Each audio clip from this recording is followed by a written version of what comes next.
Welcome to Born or Made, the podcast that dives deep into the heart of success and identity. Are the traits that define us as leaders ingrained from birth, or are they carved out throughout our experiences? Join your host, Anne-Marie LaTulip, as we ask these questions to some of the most insightful and inspiring entrepreneurs of our time. Each episode, we explore their journeys, the decisions that shaped them, and how they've molded their own paths to success. So whether you're an aspiring entrepreneur, a seasoned business owner, or simply curious about the interplay between nature and nurture in professional growth, you're in the right place. Get ready for compelling stories, transformative insights, and a new perspective on what it really takes to make it in the world of entrepreneurship.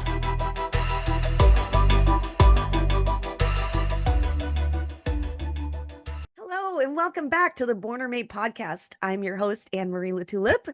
And with me today, I have the wonderful Lisa Kalmin.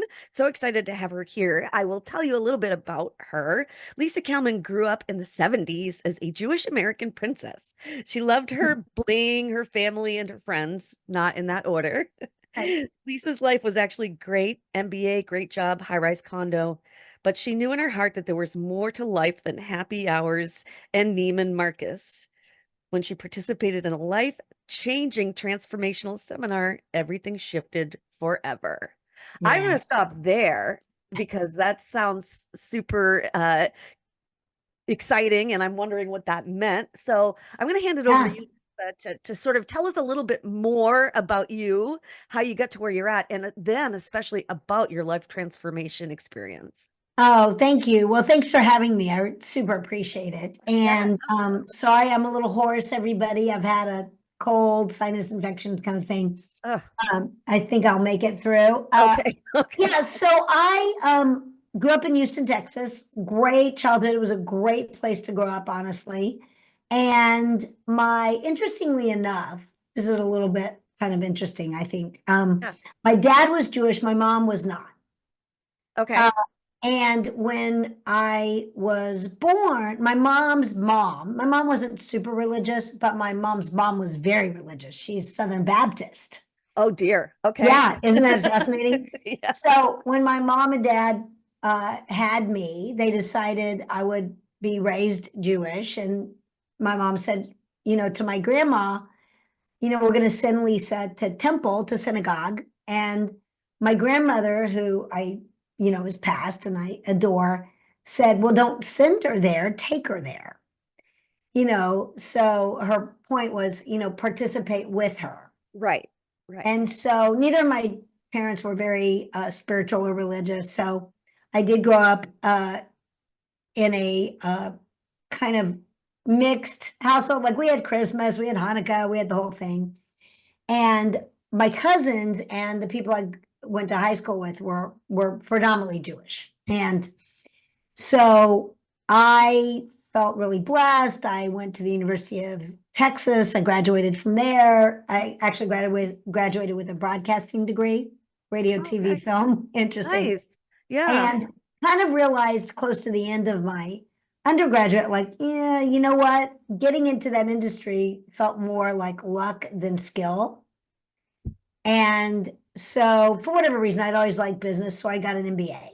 Okay. And so from there, I had a business background and worked for a large financial services company.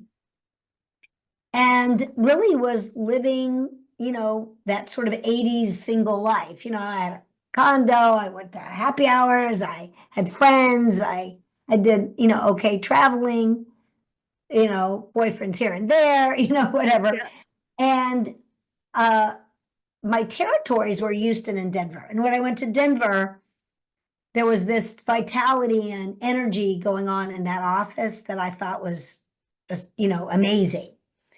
And so a lot of those people had done a transformational leadership training. And so I knew some people there and they said, come do it. And I'm like, okay, I'll do it. And I'm thinking I'm going to go to a leadership, business management kind of workshop. Yeah. And it was, up until I got married and had children, the most powerful experience of my life. Wow. And the process was really an opportunity. And that's what I do now. I actually am in that field. the process was a wake-up call to how I looked at my life, the mindset, the view, the worldview of my life, which worked, but there was so much possibility beyond that I had never known. Wow. Like I only knew Okay. what I knew. I only could see what I could see. And so from there, I ended up participating, volunteering, et cetera. And then a few years later, I actually left my corporate life and went all in on transformation and leadership. Wow. Yeah. That's an amazing journey. So can you tell more about what the transformation was? Because I know there's a quote, because I read or I went to your website and I saw that you say something that you say is, correct me if I'm saying it incorrectly, but Sure. the problem is not the problem, it's how we see the Yeah, problem. my book is called The Problem is How You See the Problem. Oh yeah, it's your book. That's right. Oh, and I wanted to ask you about that later. It's a really short book. It's easy to read. Anybody can go to Amazon, get it. Okay. All right. Awesome. So yeah, The- can you explain that a little bit? And that's kind of what you learned from this. Yeah, the problem is how you see the problem is that, you know, really, as we are growing up, our fundamentally developing years, 0 to 8, there's been a lot of psychological studies on this. It's really a little younger, but I give 0 to 8. That influences and basically sets up the way we see the world, our worldview, and how we relate to ourselves and other people in the world. And so what happens is once our worldview is set, and I'll give you some examples in a bit, then we kind of continue to validate that through what we end up doing, what we're attracted to, the results we produce, etc. So our worldview is influenced by, I would say, 3 major downloads. Really, it's almost like a download. One is our culture. So, for example, you're in Boston. I grew up in Texas. Completely different. Completely. Right? So, if we think about, there's a United States paradigm. If you've been, and I'm sure you've traveled to Europe and other places, completely different. Right? I've trained in Asia, trained in South America, I've trained in Mexico. I was like, ooh, completely different way to look at the world. So that is an influence, where we grew up, the culture we grew up in. That could include our spiritual influences. I'm Jewish, Persian, Christian, all of that. Okay. So, I talk about Texas thinks, has its own paradigm. It thinks it's its own country still, Yes. Yeah. So we have a United States paradigm, and then, so our cultural, kind of born into it, we didn't have much choice there. All right. Second is our family of origin. That's your parents, or one parent, or a divorced set of parents, or step parents, or this or that, plus the aunties and the grandparents and the cousins, if you're involved in a bigger family. Yeah. That's very influential. There's an old anecdote that I used to talk about, that these 3 generations of mom, daughter, grandma, mom, daughter, maybe great grandma too, are in the kitchen cooking for the holidays. And they're making a ham. And so the mom cuts the ends off the ham. And the daughter says, Mom, why do you cut the ends off the ham? And she goes, I don't know. I just learned to cook it that way. Let me ask Grandma. Grandma says, they go ask Grandma, why do we cut the ends off the ham? Oh, I don't know. It's kind of how I learned from my mom. Great grandma's still alive. They go, Great grandma, why did you start cutting the ends off the ham? She goes, oh, that's easy. The pan was too small. But we're going to do it because that's what we've always done. And it's what we've seen. It's what's been modeled. So our family of origin, very influential. How many times have we all said, oh my God, I sound like my mother. I sound like my father. I sound all the time. I'm like, oh my, everything we didn't want to sound like. Yeah. I say something to my kids, and I'm like, oh my God, there I am. There's my Yeah, mom. that's so true. That's so Yeah, true. and then our experiences influence how we see the world, positive and negative. So if, money was, I do a money course on mindset. So if money was abundant and flowed and there wasn't a lot of stress around it, most people have a much, I'd say, more healthy relationship with money. If money was scarce and tight and parents fought about it, then that influenced. Or if you, I'll say for me, my own experience, like my parents always held me as successful, intelligent, etc. So I graduated college. I think I was the first grandchild of my grandmother had like 10 grandchildren Yeah. to graduate college. And I think most of them have since. But my parents didn't finish college. Okay.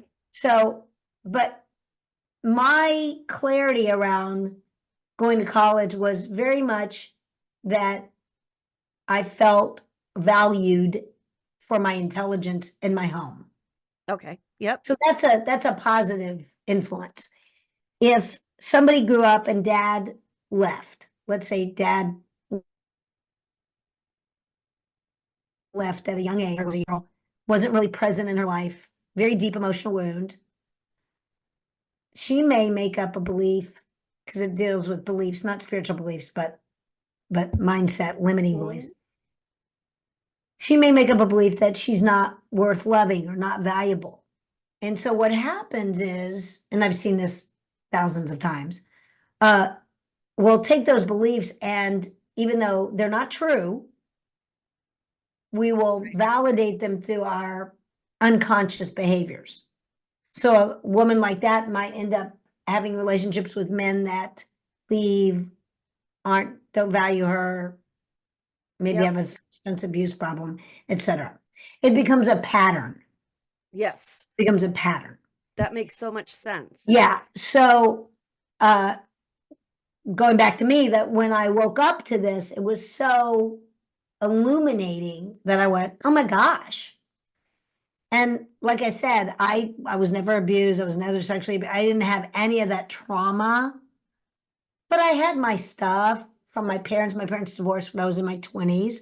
I had emotional hurt over that. And so the work itself gives people insight into what's driving my car. Like we actually think we're driving the car of our life down the road of our life. Literally, we're in the passenger seat while our belief system drives the road. the car of our Yeah, that's such interesting stuff. And I have a bunch of questions about everything that you just said, which it's fascinating to me. But I want to know when you're dealing with someone that has those sort of ingrained limiting beliefs from experiences or trauma or both, how is it that you work with them to acknowledge and then I'm guessing release them Yeah, if they don't know that they're there, if they're in the subconscious and they don't really right. know why they're feeling limited or scarcity or whatever it is? How do you Well, there's a couple of ways. There's a couple of ways. And if I'm working on with someone one-on-one, then we have to kind of take a deep dive into some of the patterns of their childhood. So they can Sure. kind of almost like from the sidelines see the movie play out Okay. and see themselves and see where it came from or see the Interesting. modeling and that's helpful. And then through shifting their way of looking at life and how they're being their as well as actions and strategies, it supports. I also I used to own a company, but now work for other companies where the students are in a training workshop environment with other students, and we do it virtually, and there are places that do it in person, both. And through the experiential exercises that we do, either whether it's journaling or this or that, or sometimes we'll do something where, it'll be a process where someone will, we play out our patterns, You know, how you do anything is how you do everything. So in this process, after the process is over, people go, they kind of look as if they could videotape themselves and watch it and then go, oh my gosh, that's what I just did. I can see that's from my lack of trust of men, lack of trust of women, authority. Oh my gosh, that's my dad. That's my, you know. So my bias is that through experiential learning, we learn much more and much better than through didactic. Right. Okay. Now, this sounds a lot. I've been hearing a lot about neuroplasticity and changing the neural pathways. Is Yeah. that kind of, is that part of what you're doing? I do think that the work I'm involved in has been around since the mid-70s. It's just Yeah. developed. I do believe that absolutely happens because in the first awareness, that's the first step, got to become aware, then experiencing the consequences and letting it go, which I call breakthrough or getting past it. Yeah. Then the implementation and integration, where you take this new thought system as well as new experience of yourself and go practice it. That's where you start to have neuroplasticity. Right. Because, you know, it still takes 75 to 90 days to develop a habit. I know. And that's so interesting. Yeah. To create a new habit. It's 90 days, right? That's what you said? 90 days? Yeah, 90 days. Well, if you look at any of the substance abuse programs, AA, NA, any of the anonymous, it's 90 days, 90 meetings. There's a reason for that. Yeah. There's a trigger at 7 days, I believe, and there's another trigger at 28 days, but lasting trigger is around 90 days. Wow. That's the brain is so interesting. Like you said earlier, downloads. It's true because they're computers, right? Our brains are Right. computers. Well, you know, we're born into an environment that's all we know. Yeah. And we don't know what we don't know, like you Right. said. Exactly. So I want to ask you a little bit more about the transition that you made from, the MBA world, business world to now helping other people, Mhm. living a life as an entrepreneur. Prior to this new transformation, had you ever thought about being an entrepreneur? No, I think I was more on the track of what I thought I was supposed to do. And I don't know where supposed to came from. It wasn't really my parents. It was just like I saw my friends and my college and high school friends, you know, come back from school and have jobs or work for their parents and, you know, begin to develop a life. Yeah. And I think what happened for me is I think ever since I was younger, I was called to make a difference. I was called to that. And as I went through this process and saw the value and saw people and I participated, I say that we all have a vision, I mean, I don't mean eyesight, I mean a purpose and a vision, maybe many purposes, but a vision for our life, like here's the life I want to be living. And at some point I felt like I didn't have a vision, but my vision had me. Oh, nice. Interesting. Yeah, Okay. like it was like, oh, I was just compelled to, this is where I'm supposed to. And it was a leap. It was definitely a leap. I left a lot of money. I was making a lot of money, and I wasn't making a lot of money when I went into this. So, Yeah. but it was something I knew I needed to do. And so what was the growth like? I mean, I know that you've, like you said, you wrote a book, you're doing a lot of different things. So tell me about that growth. How long ago first was it that this shift? Well, that was 30 something years ago. Well, so you've been doing this a long time. Yeah, I've been actually training transformation for 37 years. So, I think it's interesting because you're asking a question it's a great question. The growth itself has been that difficult as it has been at times. I'm super grateful I followed this path for my life. Like I could easily be back in Houston, married, living in a big house, Mm-hmm. doing whatever people do, playing pickleball or, whatever. And although this journey has been, I think, more difficult, or challenging, I'll say it that way, challenging, it has been more meaningful to me. Yeah. So in that way, I'm grateful for the impact I've made on tens of thousands of people. I just feel fortunate that I found what I was supposed to be doing Yes. early enough to do it. And that was my next question, because you said when you were younger, you knew you had a vision, but your vision had you. Do you feel like this is it? Like this is Yeah, I think like I'm being and doing what I'm supposed to be being and doing. Yeah. Like in Deepak Chopra's Seven Spiritual Laws of Success, which is an old book but brilliant. Uh there's the law of Dharma, which is that you find your purpose. So I think I am doing what I'm supposed to be doing. That's awesome. Yeah. That's so, and I can imagine that seeing people shift like their whole mindsets, especially about money, has been Yeah. so rewarding for you. I mean, I can't even imagine.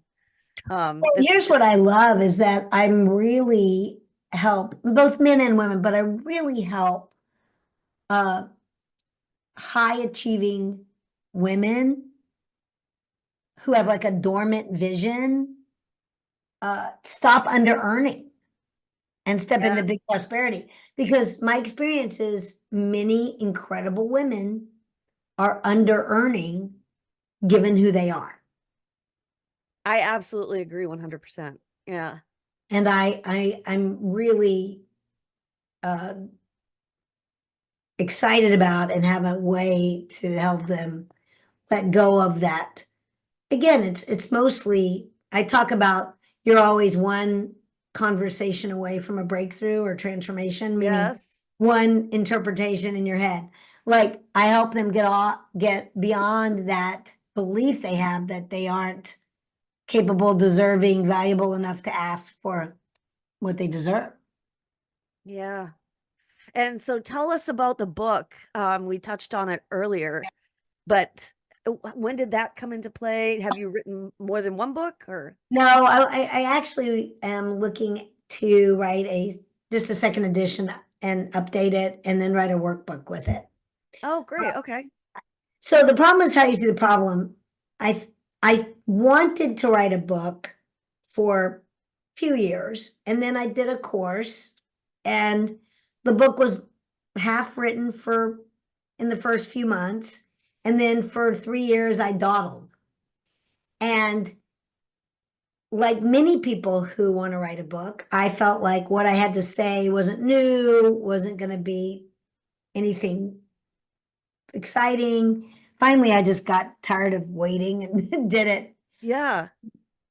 And what I like about the book is that it takes some very fundamental aspects of what I would call transformational learning. And by transformational, here's what we mean. Some people say that word a lot. It means you get outside of the paradigm you live in to see new possibilities. Because Okay. trans in the Latin is to go beyond. Form. It's basically get out of your paradigm, get out of your comfort zone. Okay. Like look Okay. at what you can't see if you don't look beyond the way you always see it. So the problem is how you see the problem is core fundamental principles of how to look at life from a new lens and then access some really powerful possibilities, both for yourself and for your relationships. Oh, wow. And it's Okay. simple. It's only 115 pages. It's almost like a guidebook, like a handbook. You can open it up anywhere. Right. Right. And that so much of what you're saying, I've said before, I find fascinating, because how to teach people, or not teach, I don't think teach is the right word, guide people maybe better, Yeah. to see what they don't see, Yeah. if they don't know it's there to see. Does that Yeah, make sense? absolutely. Absolutely. So Yeah. I think that's so great. Ex- So do you work one-on-one with people most often, or? Uh, I work in a couple different ways. One way I work is I'm a facilitator for companies that do this kind of work. So they hire me in to come in and For like internal purposes for no, it's usually public. It's generally public. okay. And I think that works. I have done many corporate trainings. What I love about the public trainings, you get all these diverse points of view and experiences. Yeah. And that was really good in my own training. Like here I was, MBA, but I was in there with moms and grandmas and plumbers and ethnic backgrounds I hadn't been with. It was beautiful. It was fantastic. It was such a like, oh my God, this is the world.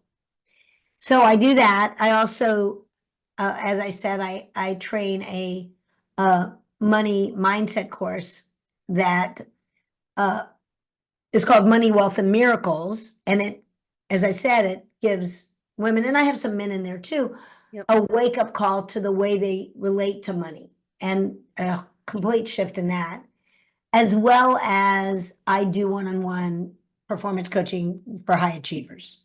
So. Okay. And so if somebody wanted to work with you, they could just go on your web. Do you have a website? Or my website, and then there's a way to email me, or I'm on Facebook under Lisa Kalmin. They can DM me or Instagram. Okay. All right. Socials. I do LinkedIn, but I don't look at it very often, so don't go to LinkedIn. I mean, you can go to LinkedIn, but I won't. Okay, I'll put all that in the show notes. No worries. So, they can find me there. And I just started one of my money courses, but if they are interested in that, I'll do another one in the early spring. Okay, and I was just going to ask you, do you have anything new on the horizon? Any we just coming up? I just started a money course. My business partner and I do a series of retreats and coaching for, we call it our Badass Women's Leadership Summit. And so this is taking high achieving women and having them create results from the feminine, the divine feminine essence versus pushing the masculine so much. Yes. We just started that. So we'll do another one of those next year. So, yeah. I was going to say what we do, if you follow me on Facebook, you'll see that we'll do a Black Friday special for what we call our members. Our membership is called Living Transformation. It's a low cost way to get coaching from us just to up level your performance in all areas of life. Okay. I'll make sure I put all of that information for people. But I did want to ask you, I actually meant to ask you about that. So I'm glad that you brought it up, the retreat aspect. Can you talk about that before if you have a little bit of time? I'd love to hear a little bit more about that. So my business partner and I, Lynn Sheridan, and we've been best friends forever, business partners. In 2019, this is before COVID, we were really feeling into what wanted to happen in the world, leadership wise, transformation wise. And we felt like that women have this incredible gift. And I don't mean just women gender wise, I really mean the feminine essence. Because the divine feminine is collaborative, nurturing, win-win. And looking at what was happening in the world, we knew we were out of balance. And I think what I love about this is this last year or so, or maybe a little longer, this is awakening in a lot of people that we are out of balance. It's too masculine, too patriarchal.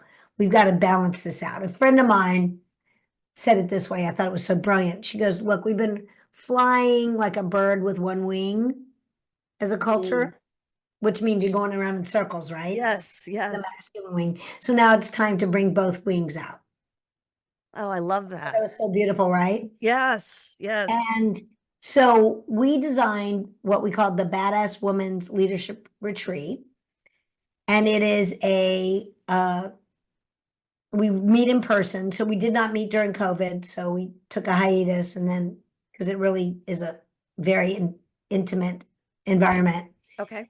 And we are working with women where experientially they access their divine feminine. And then we follow that with what we call Manifesting Your Badass Life series, my balls, you know,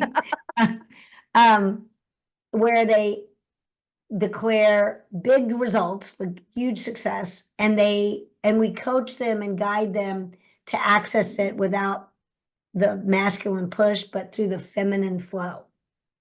Oh, wow. And it's really a beautiful, and what has been a surprising joy for both of us is this, how the tribe of women work with each other.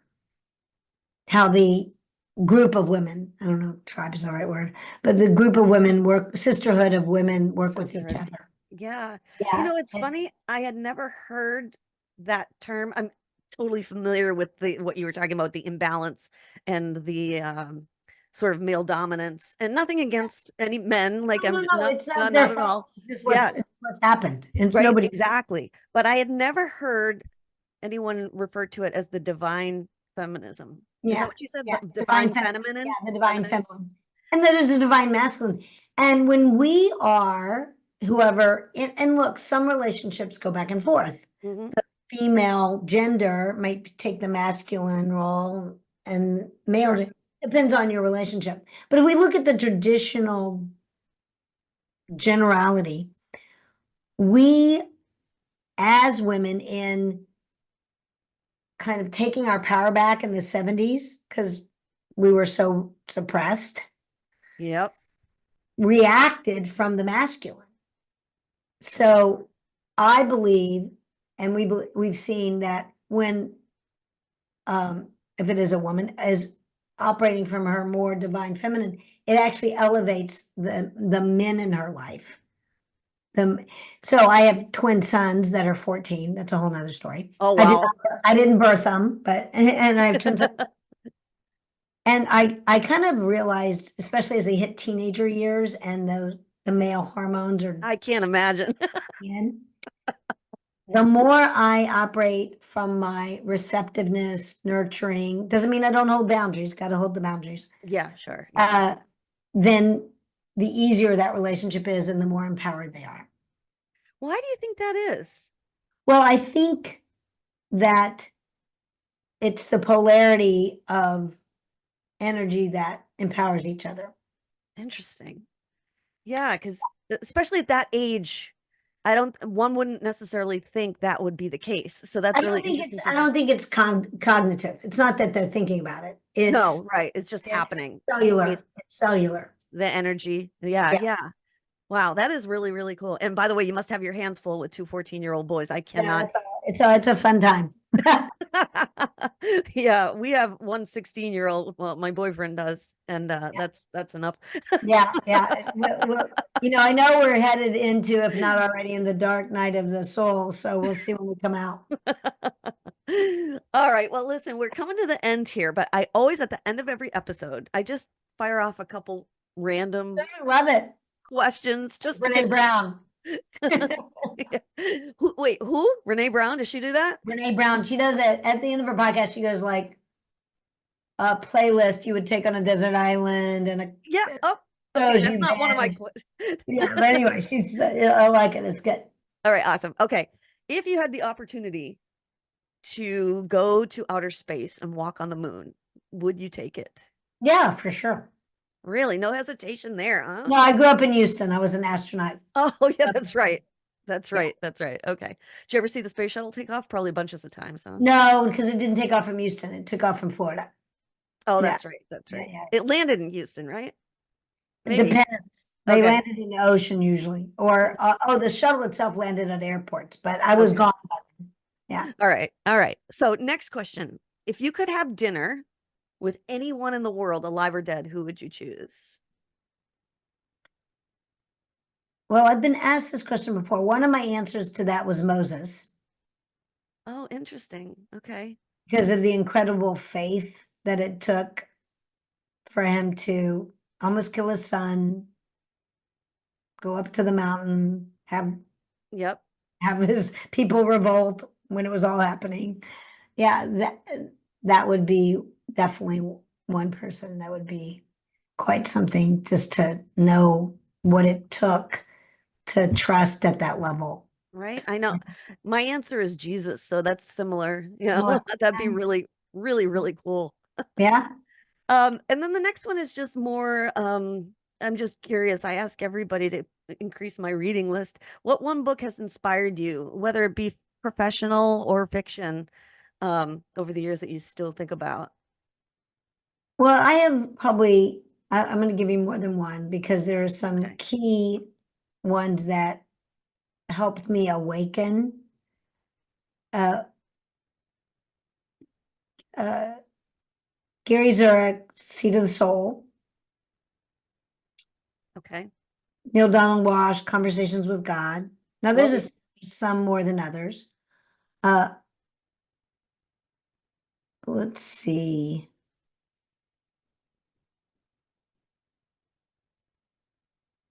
Those two. And I just remember as a teenager reading The Hobbit and Lord of the Rings and loving that. Like as a journey, an odyssey kind of book. yeah. Oh, yeah. I remember The Hobbit. There And used well, to Lord be, of the Rings is even better. I've never seen those movies. Oh my God. I know Well, every, it's an investment. It's an investment, and they are absolutely gorgeous. Yeah. yeah, I know. I hear it from everybody that I've got to watch those movies. Anyway, Lisa, this has been so great. I'm so glad you came on today. My Um, pleasure. yeah, and you don't have a free gift yet for the audience? Well, here's a good question. I don't have a free gift yet. I am going to have a free gift. Okay. So I'll get that to you. And even if we miss the broadcast, I will, you can send it out or Yeah, whatever. that sounds great. And I'll update, like I said, I'll put all your information in the show notes and Yeah, I'll update the gift. So, that'd all be great. right, Lisa. Well, this has been awesome. Thank you so much for Anne coming Marie, on. thank you. Thanks for inviting me. I appreciate it. Yeah. And everybody, I will see you next time on the next episode of the Born or Made podcast.